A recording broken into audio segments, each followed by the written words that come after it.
Good evening. I am proud to present my original story set in the world of Outlast. This place changes you. A tale of two lovers and how their bond was jeopardized by the very place that brought them together. Please enjoy. Does it hurt now, Henrietta? Just a little bit. Put it up here. Okay, it's fine now. Commingling within cells was not outright forbidden in the sleeproom, but it drew more than the usual few suspicious glares from the faceless guards behind the bars or reinforced windows. Perhaps they couldn't be bothered to unsheath their batons and work out a sweat for something as vapid as two reagents going all doe-eyed for each other. Maybe they knew romance in the Sinyala Facility was inevitably doomed to fail. Regardless, Dorris Ritter's cell proved strategic. It lay within a corner very near an observation pane, so if she and a visitor hung back away from the door, a guard could not observe them nor their activities. Dorris leaned forward on her chair, stroking the cheek of the woman who was reclined on her bed. "You shouldn't have pushed yourself, sweetheart," she chided, adjusting the pillow underneath Henrietta's foot. "The number of times we've been grabbed like that, your teammate would have been fine." "I couldn't just stand there," Henrietta pleaded, her face scrunched with worry. "I just went into fight mode. What can I say?" Dorris's hand drifted to Henrietta's stringy brown hair. "Remember the first time you got pounced?" Henrietta nodded frantically. "The mansion scared the absolute shit out of me. I thought my heart giving out would have killed me before her." Dorris nodded back. "Same here, sweetheart. It's happened to all of us. You just have to look out for the signs and be prepared if it happens again. Always have something on you so you can bash him in the skull. Like flicking a dog on the nose. Works every time." "He didn't," Henrietta protested, turning her head to look Dorris in the eye. She winced in pain at the sudden reflex. "My teammate. He had nothing to bash the pouncer with." Dorris sighed, putting a palm to her face. "I know it hurts, and it's scary. But pain and fear are what these motherfuckers are teaching us. If it don't hurt, it don't work." She leaned over and rolled Henrietta's pant leg up past the knee. The skin over the joint was red and swollen. "Looks like you gave the bitch one hell of a kick, though." Henrietta chuckled. "You see a pouncer with a head like a deflated basketball, let me know. I'll kick her twice as hard next time." "I wouldn't be so sure about that." Dorris gently pressed her fingertips into Henrietta's knee. "Fractured. Again. One more kick like that and you're through. You'll have to walk around with a peg leg." "Shit," Henrietta whispered, shaking her head. "I don't want to see the nurse. Last time she gave me that look. You know, the one that says, 'You again.' What will they think if I keep hurting myself like this, Dory?" "They're morons if they think we hurt ourselves out there too much," Dorris replied. "But I'll take you there this time. Emily won't give you crap if I'm with you." She leaned in and grinned wickedly. "I think I scare her." "You?" Henrietta laughed, regarding Dorris's flyaway hair and the scar over her milky eye. "You have the face of an angel." "Yeah, a fallen angel," muttered Dorris. "But you fell for me," Henrietta smiled. "And I love you for that." Dorris leaned in closer, and their lips met. Henrietta could taste cigarettes in her breath, fibrous, smoky, nostalgic, like being at home. It was sweet ambrosia in a place like this. "Please, honey, be careful." "I'll be fine."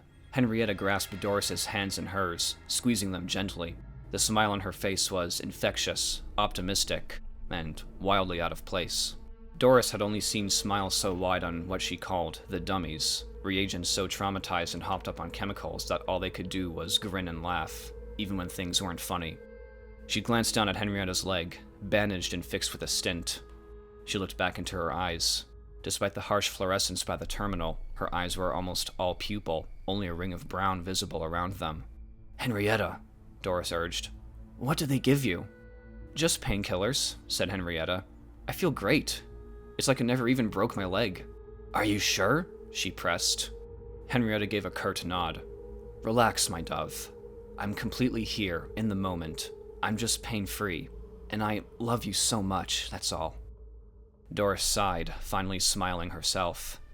"Just do what you have to do. Ignore the posters if things get rough.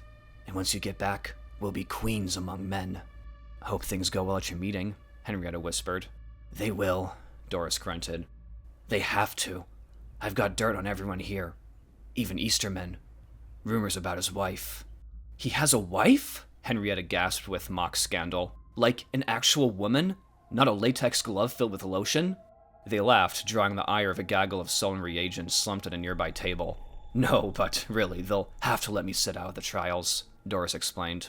"JT knows me well. He'll pull a few strings, and I'll run my little market and help these other suckers get out of here. And then we both get out of here. Together. Right?" Dorris paused. Then she nodded. "For sure." Henrietta turned back to the terminal and selected the new trial.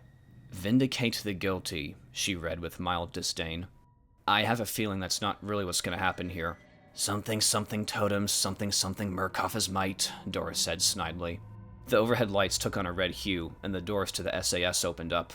"Please step into the trial shuttle," the guard behind the window announced. "Good luck," Dorris crooned, patting Henrietta's cheek. She turned and sprinted through the turnstile. Dorris stood by the terminal and watched the inert doors. She listened for the sound of the shuttle departing, screeching and chugging down the tracks to wherever this new trial would take place. A courthouse, she guessed, judging on the title. But she had no time left to concern herself with the trials. There was work to do. "Don't let the guards see you with those now," Dorris warned, pointing a bony finger. "Now scram." The reagent, a young man barely in his 20s, nodded and bolted, a pair of slippers tucked away in the crook of his arms. Dorris drew from her cigarette and leaned back on the table, savoring her new business venture. For the price of a few meal vouchers, reagents could receive contraband Dorris had either collected or confiscated in her time poking through the Sinyala Facility's shadiest corners. She had pitched it to JT, the guard posted at the release protocol gate, the covert benefits for both reagents and the facility, a little boost in their performances so they wouldn't all end up as chums strewn across the trial environments. They get hope and a chance to see another day. Murkoff would get more efficient and undamaged reagents. And in turn, Dorris would not spill the beans on Easterman's wife, or Nurse Barlow's nocturnal fantasies, or the background of the mysterious man in the wheelchair who occasionally haunted the observation deck.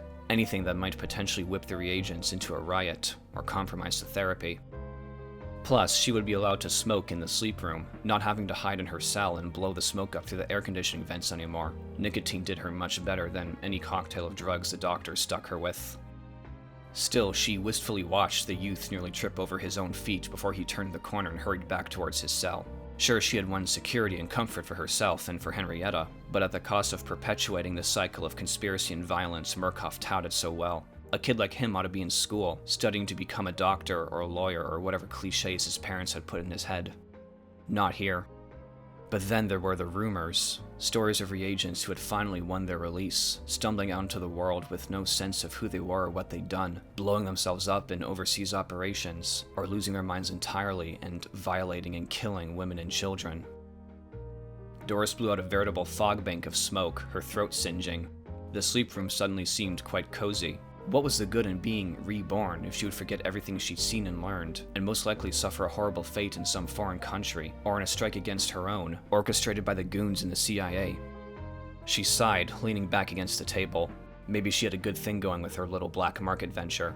The outside world had driven her to one of Murkoff's charity outreach centers, having rejected her deviant views on love, and now the outside world offered nothing but suffering and regret. Maybe she would stay, and maybe, just maybe, Henrietta would agree. "Oh shit!" Dorris suddenly sat up. "Hey!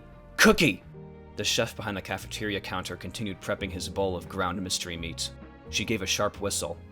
"Cookie!" she snapped. "What's the time?" The chef gave her a blurry look. "It's the day cycle." Dorris rolled her eyes. "The actual time! Come on, don't be thick!"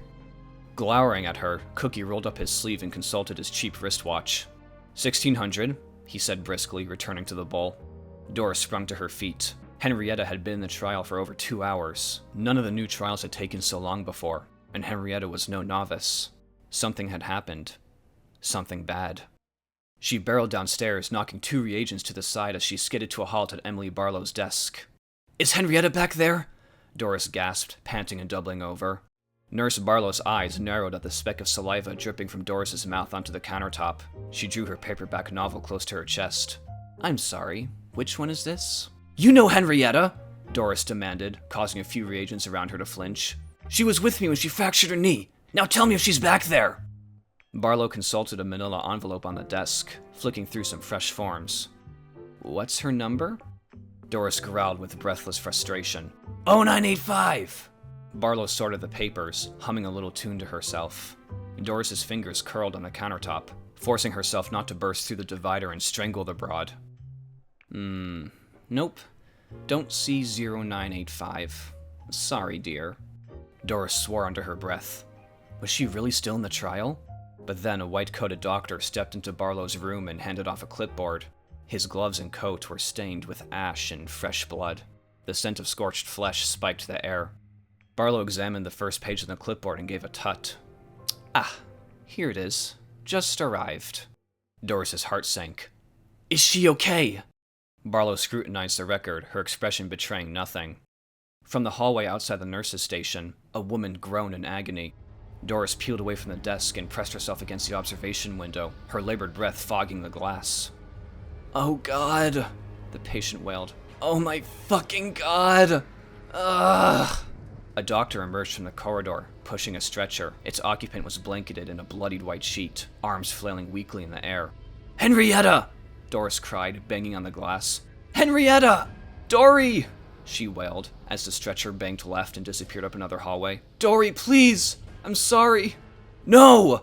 Doris flung herself back at the desk. Let me back there! She cried at Barlow, tears breaking. Let me in, damn you! The nurse scooted backwards on her chair, eyes wild, and she pressed a button under her desk. Sinyala guards swarmed in out of nowhere and grabbed Doris's arms, bringing her to the floor. Her lips split open and she tasted blood, but she yelled past the pain. Tell me she's gonna be okay! Just tell me she'll be fine! Please, for the love of God! Hush, a guard whispered, and a syringe slipped into Doris's neck.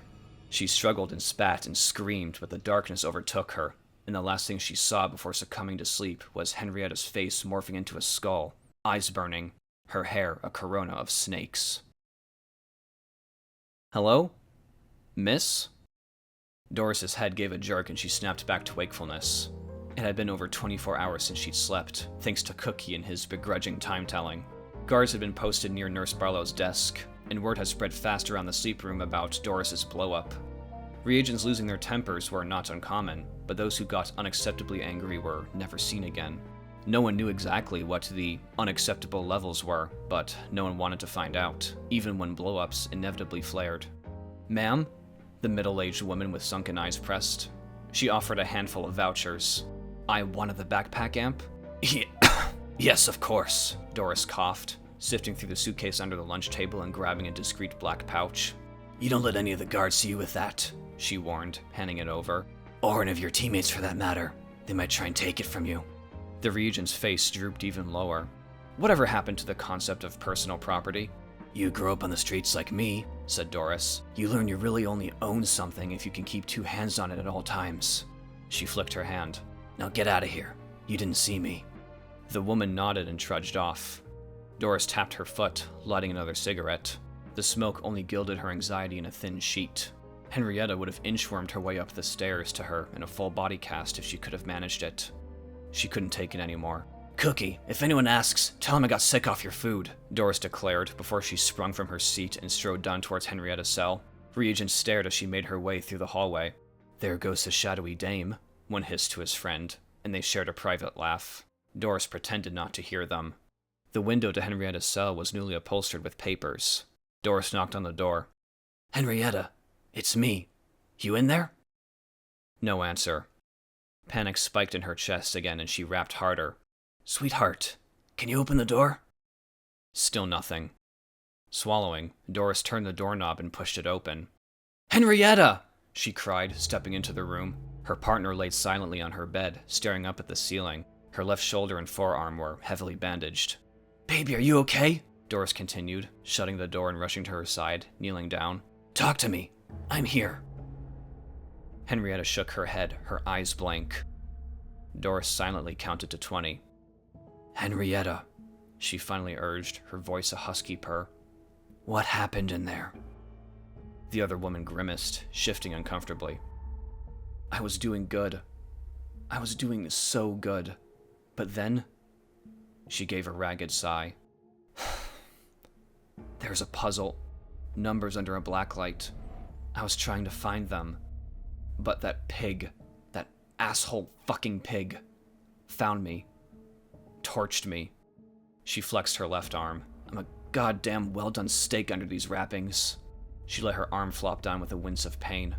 I had to quit, otherwise he'd have cooked me alive. Shit, Doris breathed, lowering her head. Fucking shit, Henrietta. I'm so sorry. Henrietta's right fist clenched. Don't be. I'm angry. I'm ready to go back. Henrietta, no, Doris insisted, clasping her fist. You're not fit to go back. Stay here and rest up. She finally looked at her. Figures you'd say that. When's the last time you ran a trial? I'm done with the trials, said Doris. I'm running the black market now. We're gonna help these other folks help themselves. And what about you? Henrietta's eyes narrowed. Don't tell me you want to stay at Sinyala forever. I don't want to spend the rest of my life here.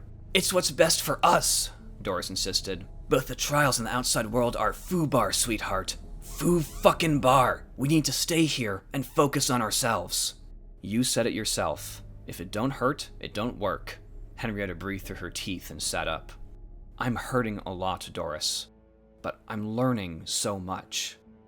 And I know I can solve that puzzle and give that asshole cop the slip if I can just get in there again soon while my brain is still raw. Doris shook her head, letting go of Henrietta's hand. You're talking a bunch of crap. Don't fall for Easterman's bullshit. Henrietta glared at her. He wants us to get out. Why should I not listen to him? Doris stood up and backed away, aghast. I can't believe this. What's happened to you? To me? She laughed. I want to get out of this place. I want to learn. I want to win. A strange smile cracked her face. And I don't think you do. Ma'am, you need to leave the cell now. Doris wheeled around to see a doctor standing in the doorway, a tray of medicinal bottles in his grasp. Now, he repeated. What have you done to her? Doris hissed. The doctor's gaze hardened. Leave. Now. Doris bared her teeth, her hands balling into fists, but she shoved past the doctor, rattling the tray, and out into the sleeproom. The door snapped shut and locked behind her. Goddamn fucking brown-shirt bootlickers! A breathy giggle caught her ear, and she turned to see a reagent slumped in the corner and staring at her, a vacant grin on his face, laughing in the manner only one of the dummies could. Despite herself, a swooping feeling overturned her stomach. She suppressed a laugh of her own before moving on. This place changes you, she thought. Nobody is safe. The weeks dragged on. Doris maintained her post in the cafeteria, trading away contraband to the seemingly endless stream of battered, downtrodden reagents. But every opportunity saw her sneaking off downstairs to Henrietta's cell, trying to ascertain her condition or whereabouts. She rarely saw her these days. Her door was always locked. Her window remained covered. The one time they passed in the corridors, Henrietta merely stared dimly ahead. Doris noticed her left side was slumped, and the limp in her right knee had become pronounced again. Was she rejecting the therapy? Sinyala's drugs worked like magic. They can make you believe you had never spent the prior 3 hours being chased, stabbed, scorched, or eviscerated. And was she still participating in trials? Doris could not pin an answer. The market consumed too much of her time and attention.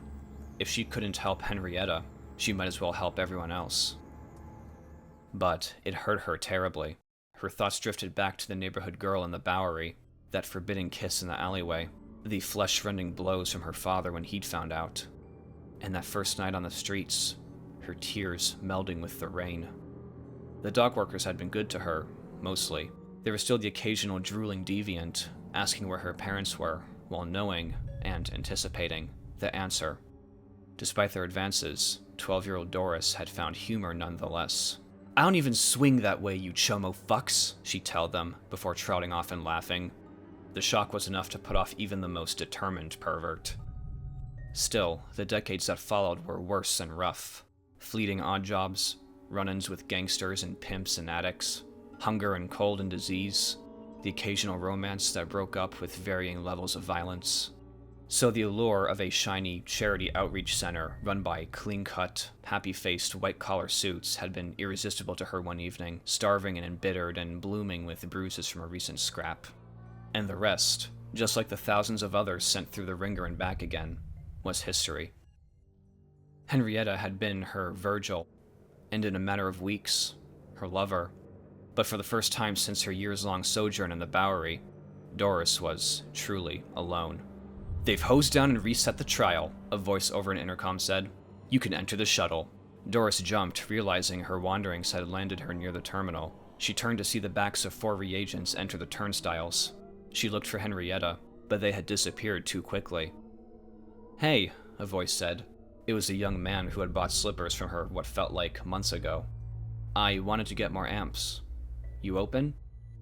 Doris gazed into his eyes, naive, but slightly sodden with the weight of the trials. She sighed.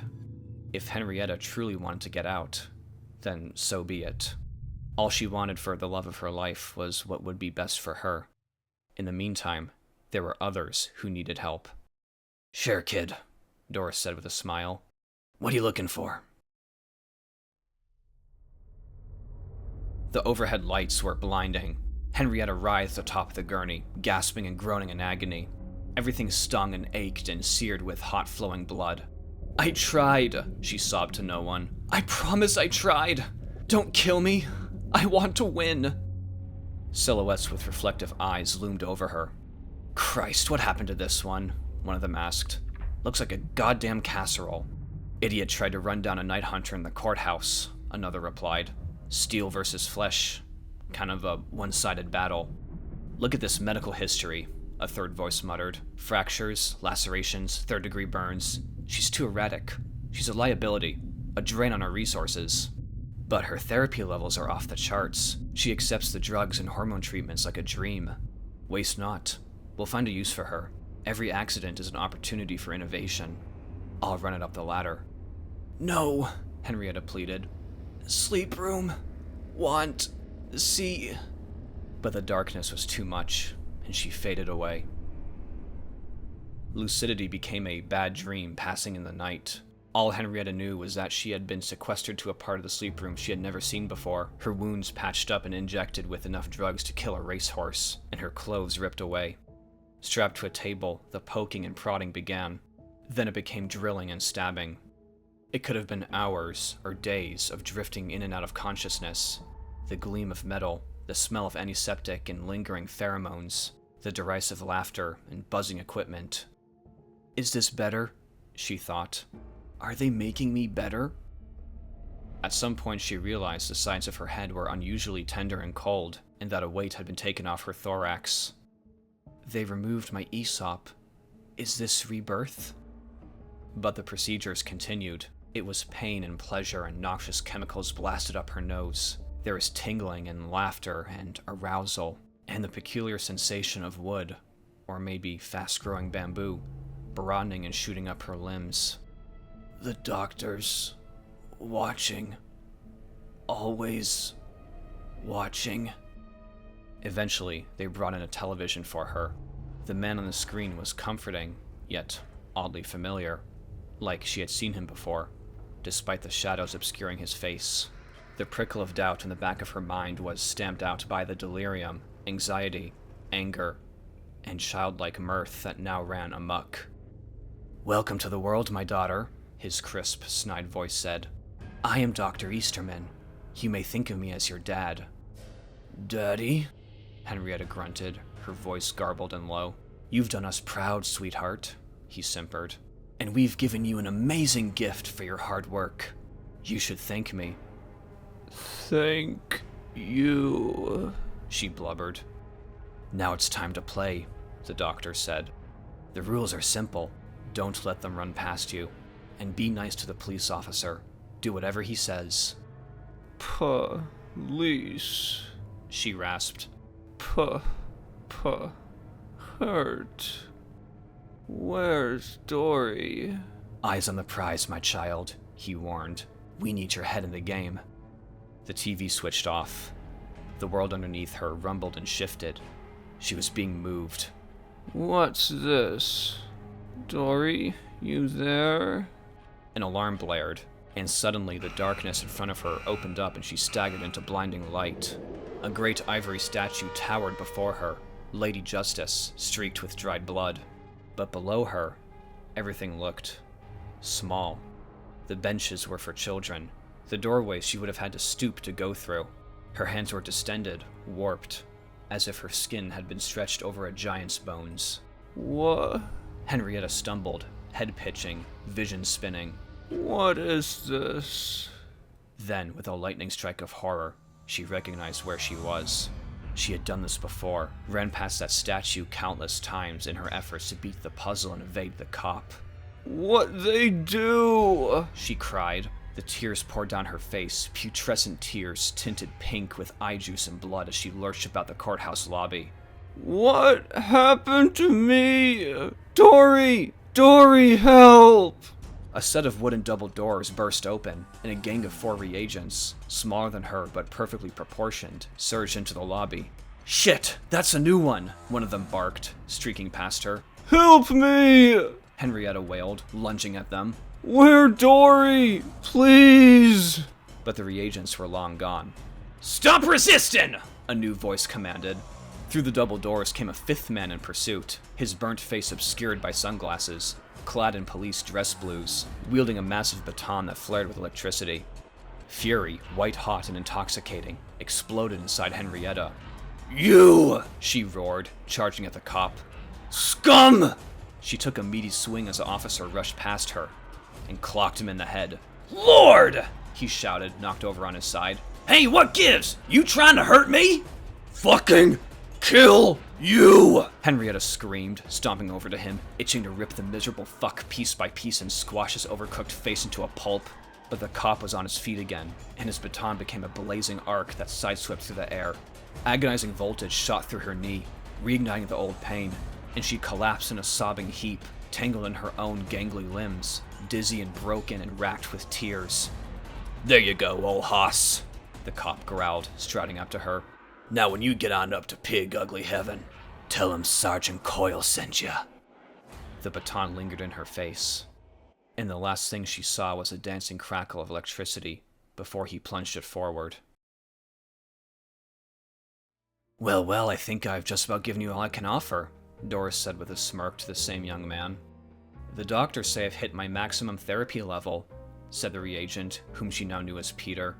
"I'm ready to finally get out of here, to show them what I've learned." Doris dragged on her cigarette, hiding a smile. Hope was a precious resource in this place. Good-hearted kids like him deserved it. "You've lasted this long," she said. "Maybe you really will make it out there." Peter nodded. His face fell slightly. "What about you, Doris? Don't you want to get back to the world?" "Nah." She reclined against the table. "I got a good thing going on here. Job security, benefits, and my investment portfolio is just booming." Peter laughed. "All right. Well, if you don't see me again, it means I've earned my freedom." He turned to leave, but hesitated. "Do you know anyone who got out?" Doris tapped her cigarette, letting ash trickle onto the tabletop. "I had this friend, Henrietta. Last time we argued, she accused me of lacking it here. I accused her of falling for Easterman's bullshit. And in the end, I guess we were both right." She went for another drag. "This place changes you. And frankly, I don't know anymore which is more fucked. In here, or out there." She blew smoke through her nostrils, closing her eyes. "If Henrietta did get out, she's changed. I wouldn't know her. But I guess that's the point." She peered up into Peter's face. "Better figure out now if it's worth it." Peter nodded again, then departed for his cell, head lowered in thought. "Sweet kid," Doris muttered, smudging her cigarette on the tabletop. Maybe, just maybe, something would break, and they could all get out together. Truly, unequivocally, whole. One way or another, she would see her dear Henrietta again. Hello again. Thanks for listening, and I hope you enjoyed This Place Changes You. I want to extend my thanks to outzvoid, who created the amazing artwork featured in this video, inspired by the Black Frog, the artist behind the official Outlast comic series. You can find his Instagram in the description. And if you like what you've heard and want more, you can check out my Five Nights at Freddy's fanfics. And my novels are in the description below. Take care. I'll see you all next time.